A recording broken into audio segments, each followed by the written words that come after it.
Komið sæl og verið velkomin aftur að Rauða borðinu.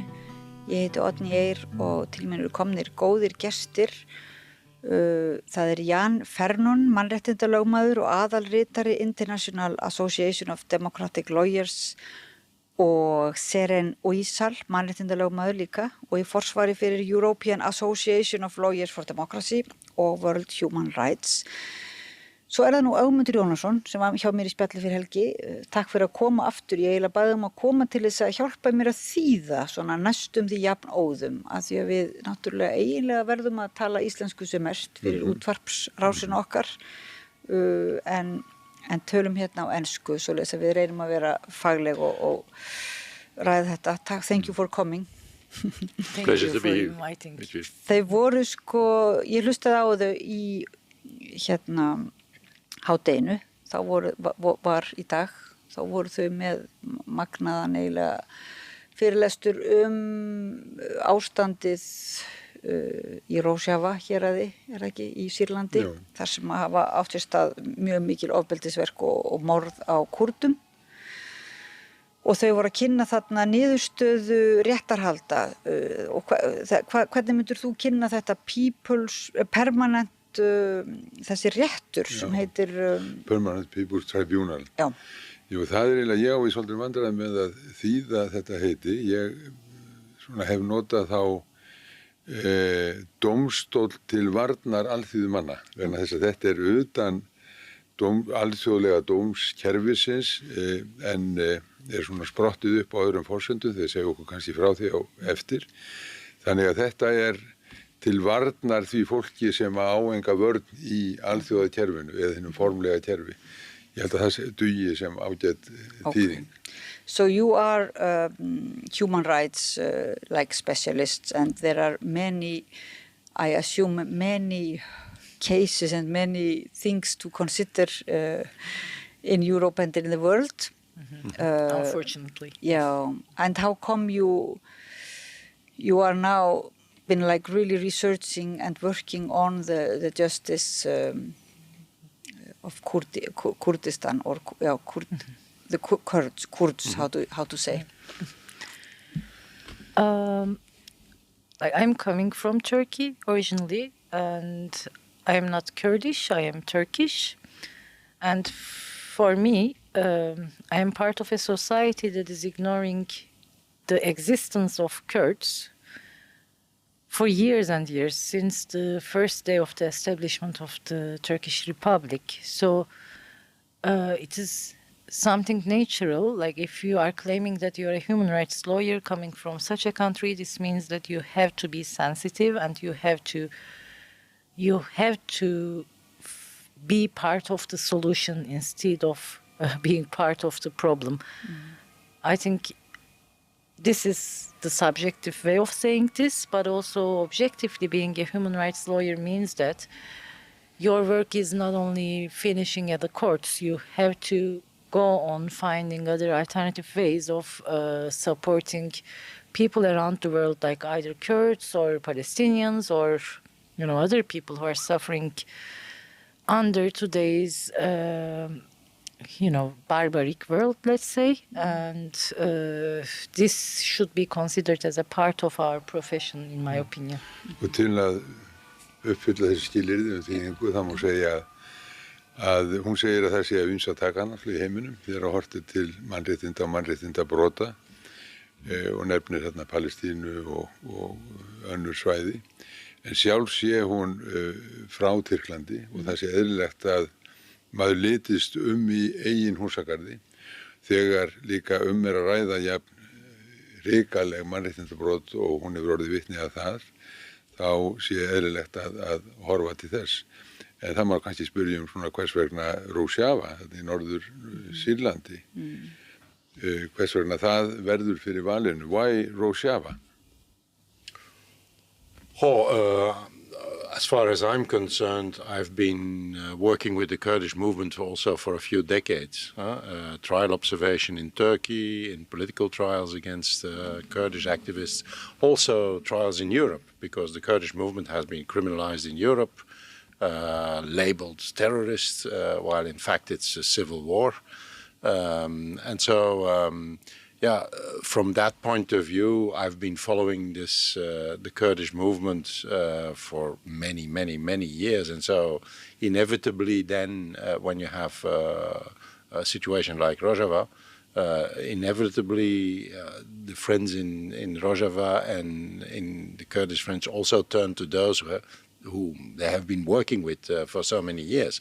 Rojava is interesting because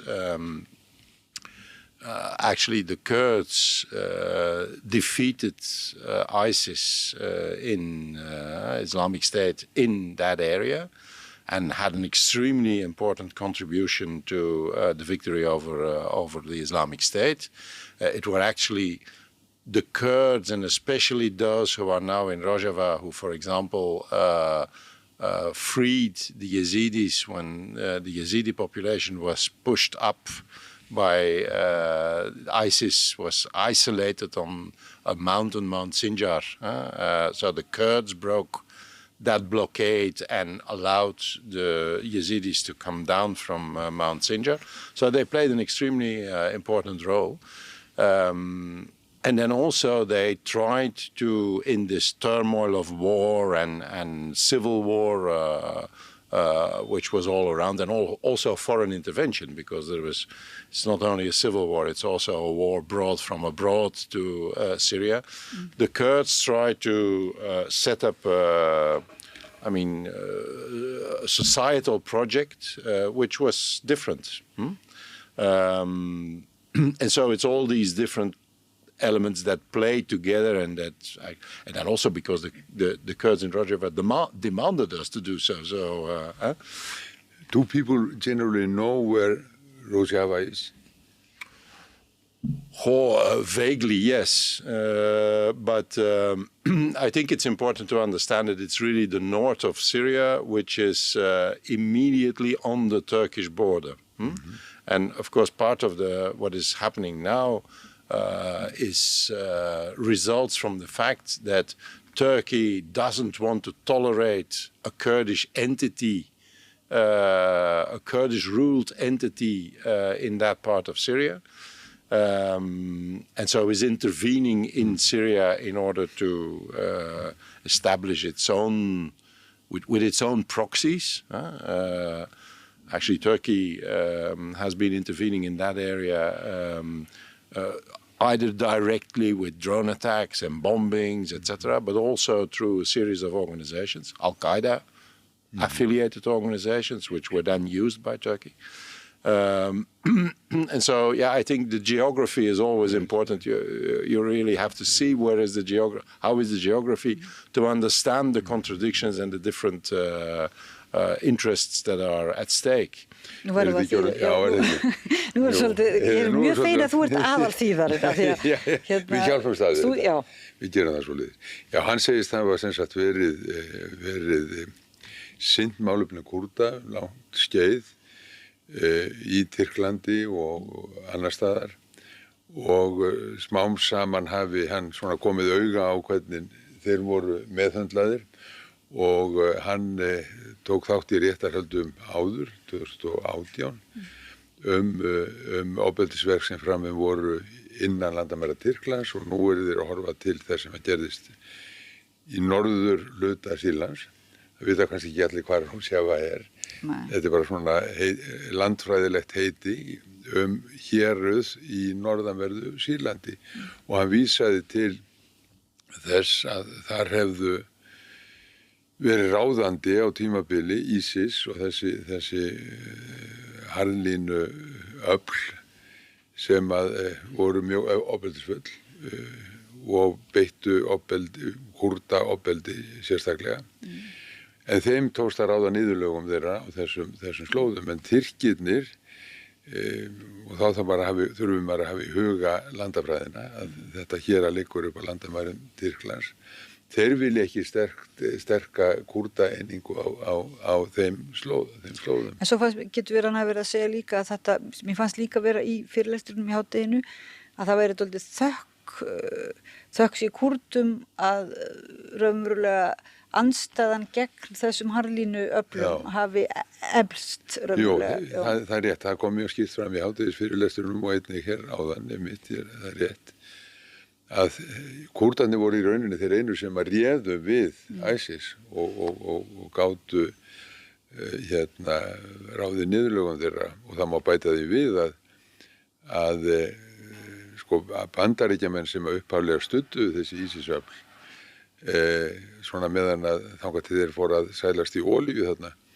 að þeir horfðu til Kúrdana sem svona vinnveittum augum en þeir ganga aldrei svo langt að þeir trufli NATO-ríkið Tyrkland. Það er raun að segja. Erum við ekki búin að ná þessu svona næstu? Jú, svona smá kjarna, já. You are so concentrated in your talk, it's difficult for us to capture we can try to capture the meaning. But we heard that you are like saying that the Kurds were like a little bit that I don't know who we, but that others can thank them for to stand up against stand up against ISIS. And today also I noticed you were somehow talking about that you are not as lawyers judging by what means they attain this goal, because I imagine that you were often asked about the justification of like the way Kurds of armed resistance, armed resistance and so on, and you were somehow saying that usually by all our human rights are built upon all kinds of different ways of fighting fascism and Nazism, or that is that right understood? Yes, it is very right way of interpreting what we were saying. I think both of us were not trying to praise or define a way of struggle, but we were trying to say that like struggle has multi-layers and different ways, and every different region and every different conflict needs its like and can find its own way. And I also think that supporting peace, supporting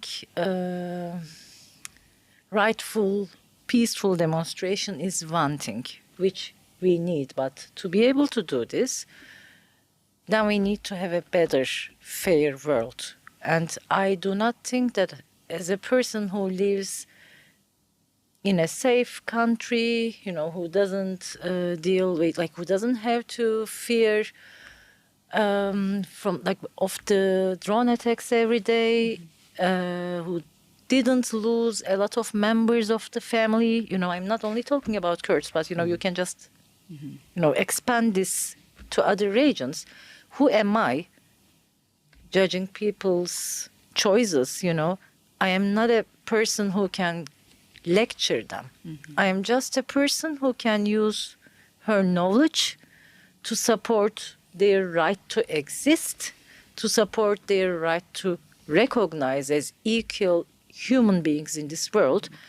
And again, I have no right to say that, hey, okay, they are throwing bombs to your region, they are killing your babies, etc.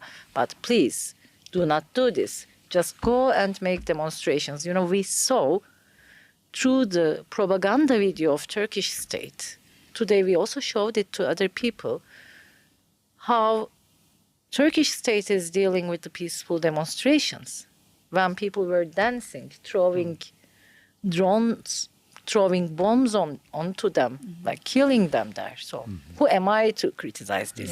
But this shouldn't be interpreted as a praise. But I think every means are important when it comes to the idea of changing things, in a peaceful way. So from time to time, peace is not that easy to reach, It's not your role to judge that. Já, ég spurði hvort að þetta raunverulega því Kúrdar eru... líka, en þú ert betri þýðandi.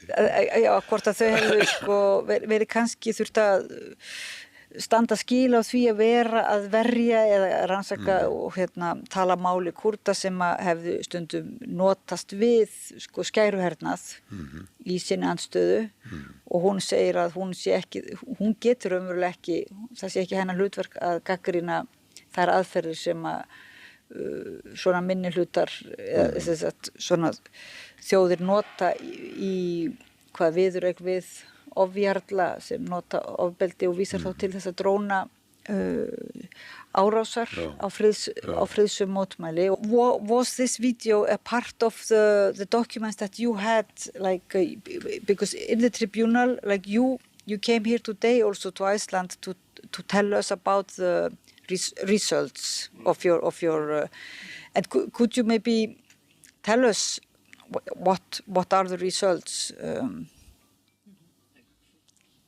Well, actually, we with a whole team of because we were the coordinators of a team. With this whole team, we collected evidence on actually a crime of aggression, crimes against humanity, especially ethnic cleansing, pushing the Kurdish people out of the areas where they live and replacing them by others. And war crimes.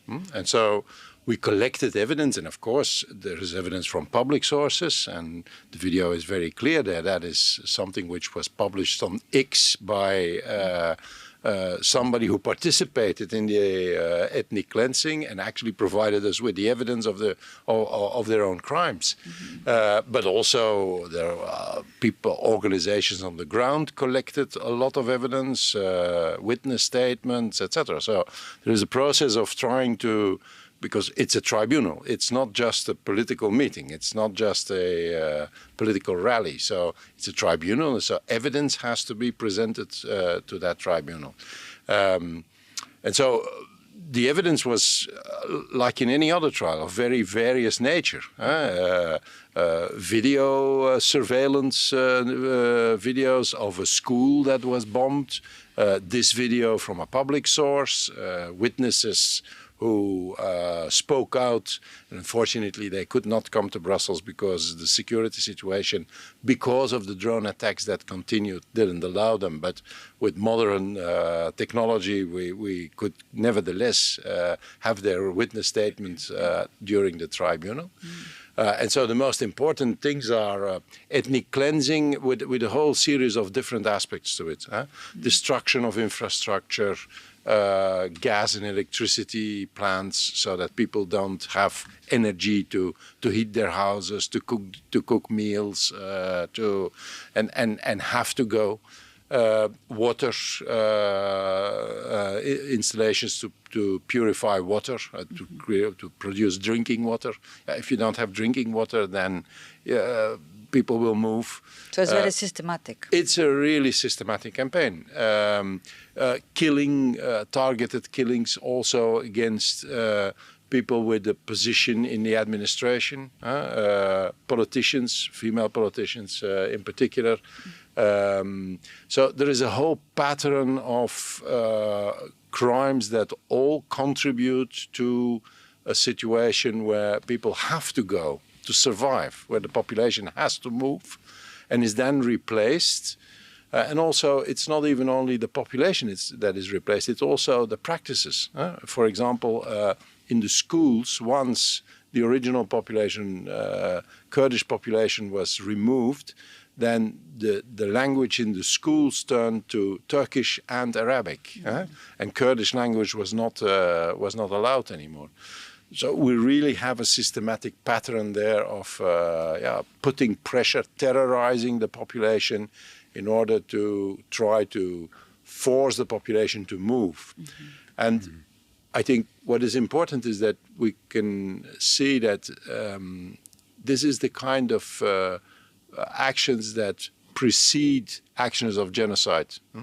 Actions of genocide always begin not just like that one day. They always begin with systematic discrimination, with ethnic cleansing, with people being pushed out of their homes, and then that can evolve very quickly into genocide. And so I think that is important for the situation to understand of what is going on. Þau eru að rannsaka þarna þjóðernishreinsanir, það orðið? Já, ég held það. Og sem eru í aðfara undanfari þjóðarmorða. Já, og þjóðarmorð þarf maður að huga þegar menn tala þjóðarmorða, það er ekki endilega að drepa alla þjóðina, heldur útrýma öllu sem þjóðlegt og sérkennandi fyrir þennan hóp. Og að þetta hafi átt sér stað á mjög kerfisbundin hátt, aðför að stoðkerfi samfélagsins, skólar, eyðilaðir, bókasöfn, síðan aftökur, sérstaklega konur í forsvari, því að þær eru mjög sterkar þarna í Rojava, að Kúrdarnir horfa mjög til þess að jafnrétti kynjanna sé virt að fullu. En það er eitt sem og allt þetta eins og þú segir síðan, réttilega, það er að þetta er allt undanfari þess að Kúrdum sé útrýmt sem Kúrdum með sín sérkenni.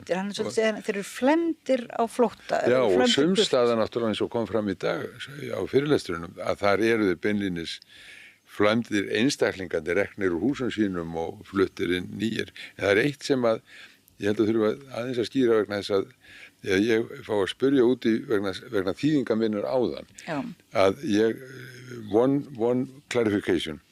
When we saw this video, and these videos you say are, to be publicized, because it tells of their glorious victories. Yes. But who are these? Is this the Turkish government doing that, or proxies, or who is doing it? Well, I think the attack was obviously a drone attack. So there is almost certainty that the drone attack was organized by the Turkish authorities, because they do it all the time. They attack. Yeah.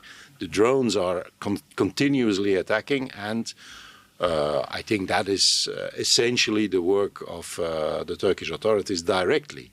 But then the proxies published the video.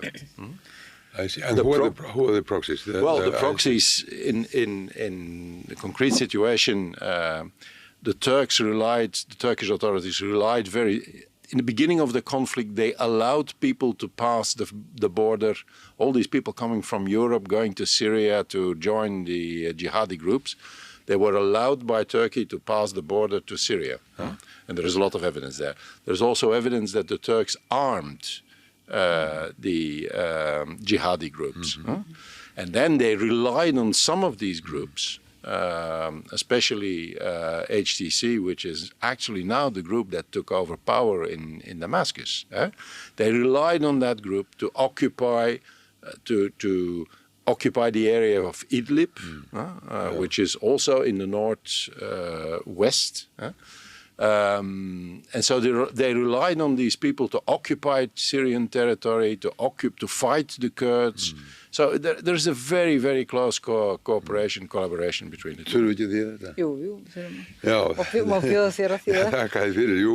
Jú, það hann er búinn að skýra þetta núna. Að þetta eru Tyrkirnir sem að höndla þetta eru flóknar árásir, en þetta er síðan auglýst af hálfu staðgengla þeirra í þessu stríði sem þessi ISIS-öfl, og þeir dreifa þessu sem svona sigursælum áfengum af sinni hálfu. Tækni undur bara. Það sem að mér finnst líka fróðlegt að heyra hlut kvenna og hvernig hann sagði þarna áðan að þær væru beittar jafnvel ofbeldi umfram aðra eða aftökur. We're talking about women, that you said that they were targeted, women in leadership positions. I think, this is important to go back a little bit to answer this question. First of all, in general, every crime has a motive, at least one motive. And of course, Turkey has motives, more than one. Some of them are very clear. We know this from different examples from the different parts of the world. Some states have colonialist approach, hegemonic motives, etc. But here there is something else. Rojava is a unique and progressive example of a regime, let's say. The main aim there is focusing on the gender equality and democracy and a different kind of ruling system. You know, we all know this top-to-down systems, but it is different. It's trying to be different, at least.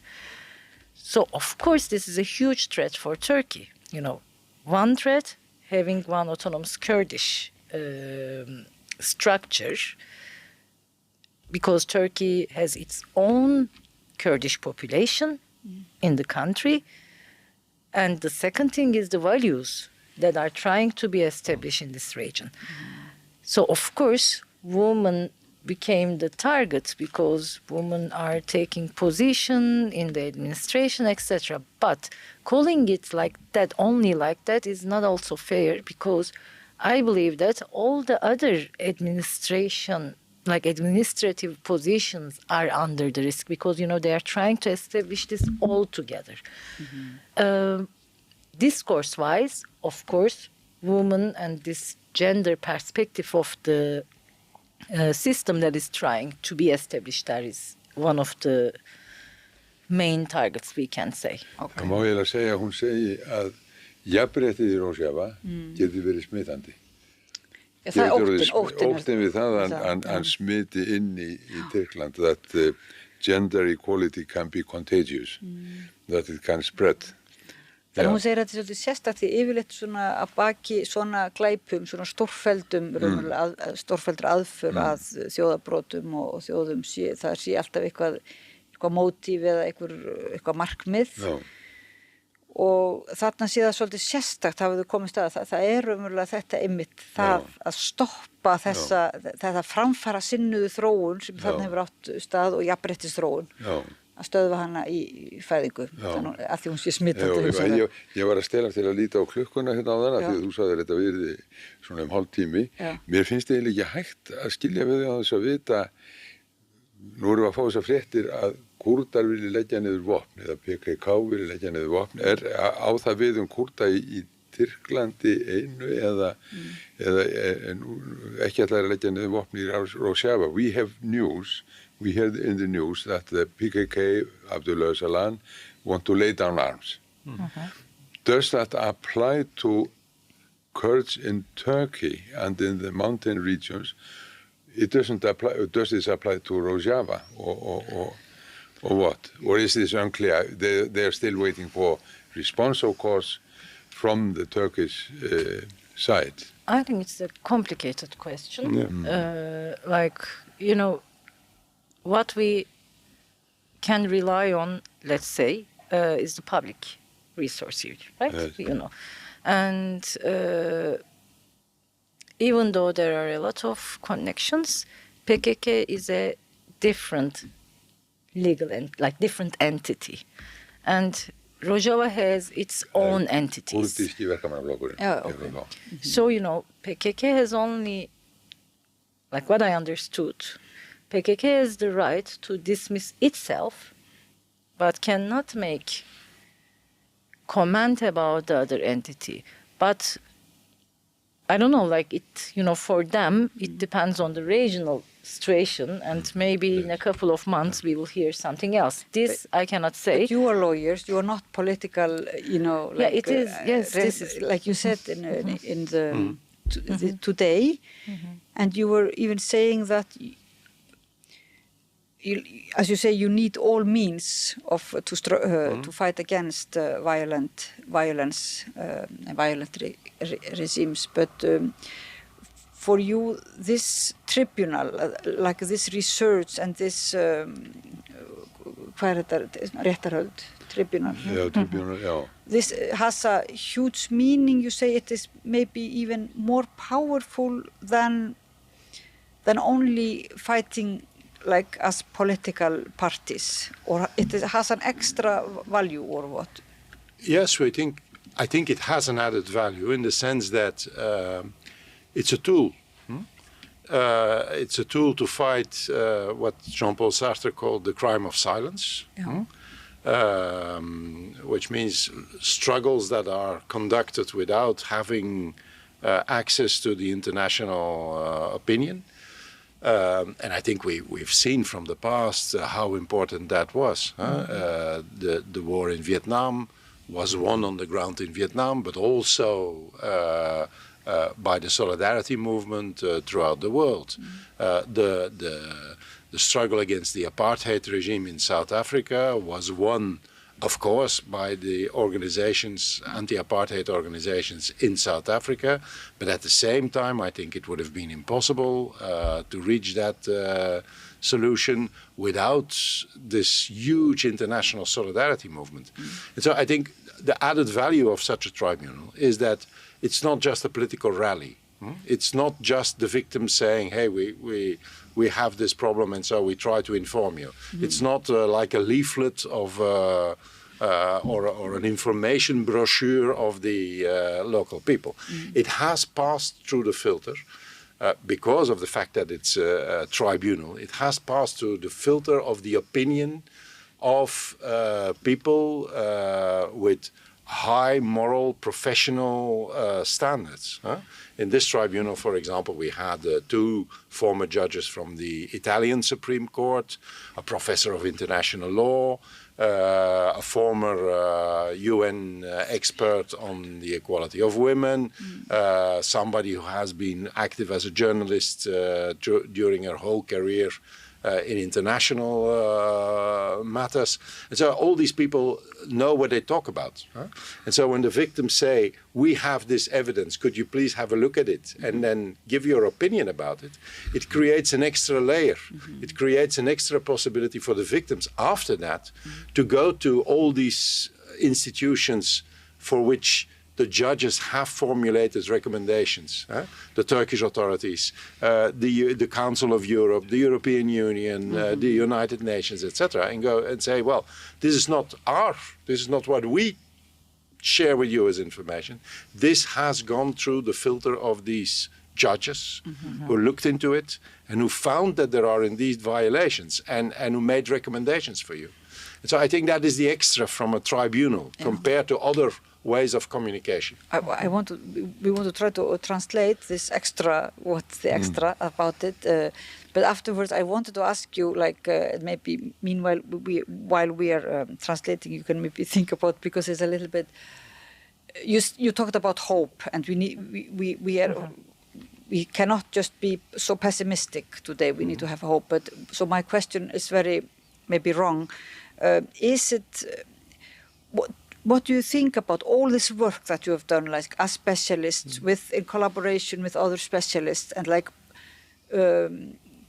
put together all those documents of those horrible crimes you mentioned, rape, like all of these horrible crimes? And do you think there is interest? Do you feel that the world is listening, and like when the locals come and so But sorry, we try to... Nú maður búin að gleyma allir þessum Nei, þetta var villust sem bara fara að henda annari spurningu, Nei, þau eru bara svona hann er að lýsa því hvernig þessi dómstóll vinnur, sem er náttúrulega óformlegu dómstóll í sjálfu sér, en vinnur samkvæmt reglum, ítrustu reglum dómstóla, og hafa kallað til sín sérfræðinga, dómara úr kerfinu, 2 hæstaréttardómarar, ítalskir og frá Filippseyjum og víðar, fólk sem hefur staðið svona í fremstu línu. Blaðafólk og svo þetta með bara reynslusögum fólksins, sem þá verður þetta til eitthvað alveg ekstra heimild sem er mikið tæki í baráttunni. Akkurat, sem er tæki í þessari baráttu, og síðan to add to the question and help you forget it. No, hopefully you are not forgetting the questions. This thing about the objectives of the aggressor, you said that, Ceren, that there is always an objective. And I think we should also remember that the others also have an objective. And if the objective is to defend yourself against genocide, then armed struggle becomes something completely different. It's qualitatively different to being on the defense against an aggressor who is using the methods you are describing. So, can I answer the question first? Like, I know that it is difficult today to remain hopeful, and I am not a person who is utopist in these terms.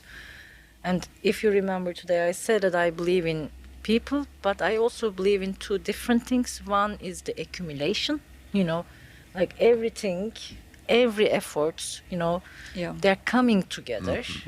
And I also believe that such practices cannot go on forever. History proves this, like we will put whatever we can put on the table, We are using our legal knowledge. You are using your, journalistic skills, and some others are doing something else, and some people are throwing stones, because they need to, otherwise they will be killed, whatever. So this will create something at one point, because I think even though the outcome is making us very upset today, what we are observing, everything, I think process is more important than the outcome. And this is a process. And we are just trying to contribute. And the people in Rojava, they are contributing with their lives, I still believe that,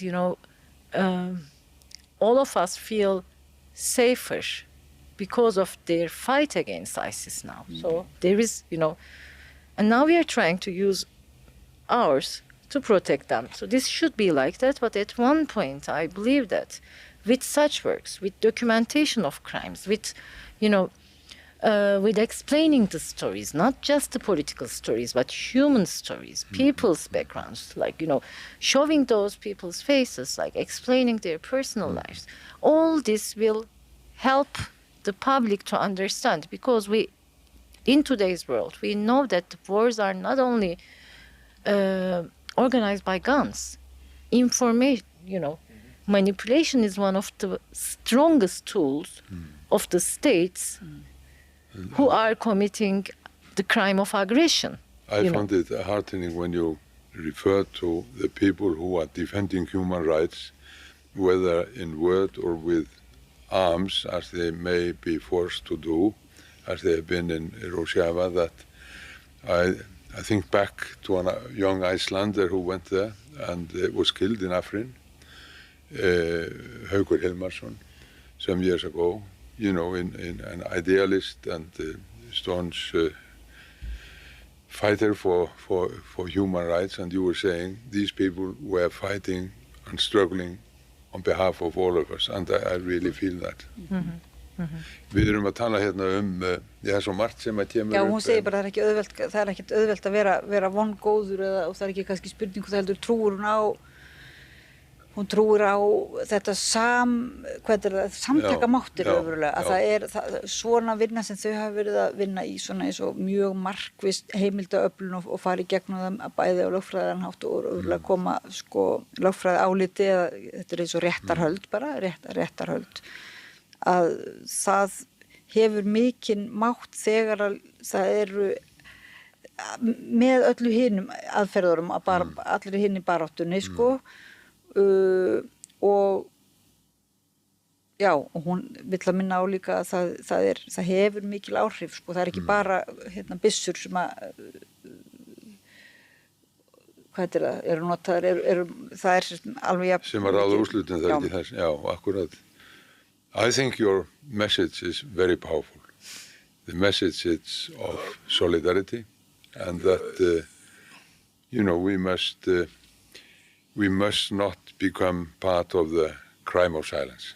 Yes, I think that is the most important thing. And to the question whether we are hopeful, yes, I'm hopeful, because on the ground there was less than 10 years ago a confrontation between a genocidal ideology, which was carried by ISIS and by those who organized ISIS and promoted ISIS and paid for ISIS on one hand, and on the other hand, other forces, including the Kurdish forces, who opposed this and who were able to stop this genocidal ideology to generalize, to become generally ruling in the area. And so, yes, that means that there is optimism. But of course, there is never ever a situation where it's like a straight line in a statistic. People struggle. It doesn't work that way. There are ups and downs and moments where it's more difficult and other moments where it goes forward.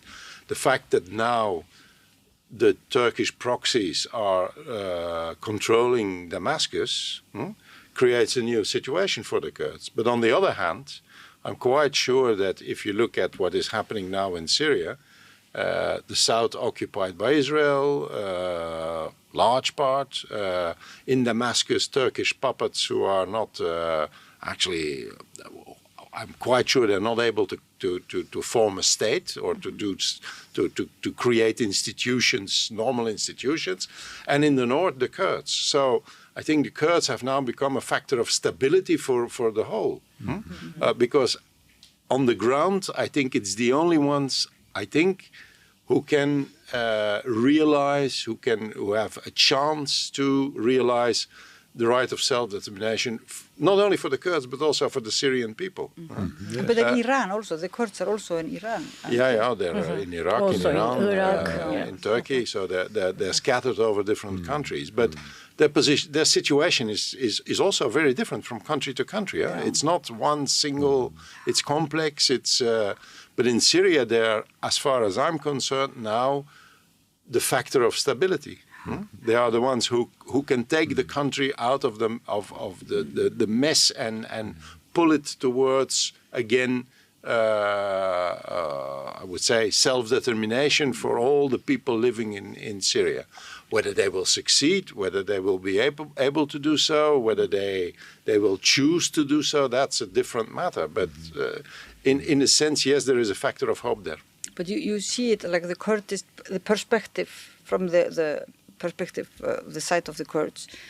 It's important to tell us, like, so that we know what it's all about, because that's now very difficult actually to understand what it's all about, this fight there and here and so on. So this gives us, I feel that you are giving us a little bit perspective. Important perspective on that. In a process of accountability, which we try to contribute to by the organization of tribunal, context and understanding the basic reasons why things happen is a very important thing. Like in any criminal trial, trying to understand why the events happened like they happened is also in a common criminal trial a very important thing. And so, I think the tribunal can also contribute to better understanding of that. Glemdi við nokkuð af því það? Já, við erum svolítið lélegir í því, hann alltaf talaði þetta er bara þennan glæp þagnarinnar. Við glemdum að tala um það sem Sjáborsart talaði og þetta að setja í samhengi og skilja af hverju hlutirnir eru að gerast. Það er þeirra eiginlega leið til þess að sjá öll þessi átök á þessu svæði í nýju ljósi. Og svo sagði hann að við erum að horfa á Sýrland núna í nýju ljósi. Það voru Kúrdarnir í norðri og síðan réðu Ísraelsmenn núna stórum hluta söður héraðana og hann bendi Tyrkja sætu við stjórnvölinn í Damaskus, en hann hafði ekki, og þau hafi ekki haft mikla trú á því að þau muni takast að skapa svona ríki sem að verði sjálfbært og horfa til Kúrdana núna sem kjölfestu á þessu svæði, en segja að það er ómögulegt að vita hver framvindan verður. Við þurfum að But do you continue to work on a tribunal, or is it finished with you gave out this report or document? First, maybe, shortly we should say that in 2018 there was another tribunal, and that was focusing on the situation of Kurds in Turkey, because there was an ongoing curfew in some regions, in some Kurdish cities, and thousands of people were killed or left there without water and electricity, and objectively again killed. So there was a tribunal in Paris, and this tribunal, like again, Jan Fernon was working on it, documented the situation in a very strong way. And this is kind of the second one, we should say. And the sessions went on 2 days, and now the judges literally made a very strong judgment, which is analyzing everything that we submitted to them. And now we are trying to follow their recommendations because, they recommended a lot to the states, to Turkish state and other states, to the UN bodies, to the European Union bodies, etc. But they also made a call to the international community. We were all saying that crime of silence, but so we got this recommendation, we understood it, and now, yes, we are still working on tribunal, but by explaining the outcome and the findings and the necessities. So I can put it like that, and I hope that in the future there won't be the necessity of organizing new tribunals, but we will see, yeah. Það nóg að gera við að bara fylgja eftir þessum niðurstöðu. Fyrst var fyrir réttarhöldin sem sagt tilraun til útrýmingar Kúrda í Tyrklandi, þar sem voru flæmdir á brott og drepnir, og þar hófst þetta starf, síðan var þessi dómstóll settur á fót, og núna, hún vonar bara að þurfa ekki að setja fót þriðja dómstólinn, en þau eru með tilmæli til stjórnvalda og til alþjóðasamfélagsins, og þannig að það þarf bara að fylgja þessu, mikil vinna við að fylgja og kynna samhengið og niðurstöðu, þetta ekki? Eða hvað, þetta rétt? Jú, mér finnst þetta að vera rétt, og ég verð að segja það að svo lengi sem fólk eins og þau ekki hluti af glæp þagnarinnar, þá von. As long as we hear voices like yours breaking the silence, there is hope. Thank you for coming to Iceland and informing us, and especially thank you for coming to this red table, Samstöðin. Thank you for having us and for giving us the opportunity to share this information and experience, because I agree with you, it's only when this can be shared and become a tool for many people that the situation on the ground can change. And like I this was the reason why I was saying that, wars always have this fight through the information. There is the manipulation in one side, and we are trying to defend the truth. And thank you for being part of this fight, because, I think this red table is an important battlefield. And thank you for having us. Thank you. Þetta stríðum sannleikan líka, segir hún. Það er háð með orðum við rauð borð og alls konar borð. Það er vígvöllurinn, já. Og torgum og með alls konar friðaviðræðum. Og Ögmundi Jónasson, hjartans þakkir fyrir að vera hérna þú skipulagðir fundi með þeim í hádeginu, og við rættum saman fyrir helgi til að ræða málefni Kúrda. En þakka þér fyrir að vera hérna og hjálpa mér að þýða þetta. Við bara biðjumst afsökunar, ég biðst ekki afsökunar á þínu, en ég biðst afsökunar á mínu okkar svona, þetta var ekki fullkomin þýðing sem sé, en við náttúrulega treystum því að hlustendur og áhorfendur tali líka svo sem skilji betur samhengið á ensku, en við þökkum líka fyrir bara hlustunina og áhorfið í kvöld. Rauða samræðunni líkur hér með, og þökkum öllum viðmælendum okkar og þáttastjórnandum og takri fólki fyrir samstarfið. Þetta er náttúrulega ekkert, þetta er ekki neitt nema með ykkar aðstoð og ykkar þáttöku, hlustun og áhorfi, og við minnum líka svo sem á að það er gott stundum að fara inn á síðun okkar samstöðu.is og gerast áskrifendur, þannig að þá eflist þessi vettvangur enn frekar. Þótt að það sé opin, okkar dagskrá sé opin öllum, þá náttúrulega er þetta í eigu hlustenda og áhorfenda sem gerast hluthafar í alþjóðafélaginu sem að rekur þessa samstöð. Og svo má gjarnan líka minna fólk á að fara á netið og finna þættin okkar, eða í útvarpinu 89,1 eða sjónvarp Símans, Rás 5 og öllum helstu hlaðvarpsstöðum, en við höfum þetta ekki lengra í bili. Ég segi góða nótt og takk fyrir mig. Hjálpið okkur að byggja upp dreifikerfi Samstöðvarinnar með því að læka síður Samstöðvarinnar á YouTube og Facebook.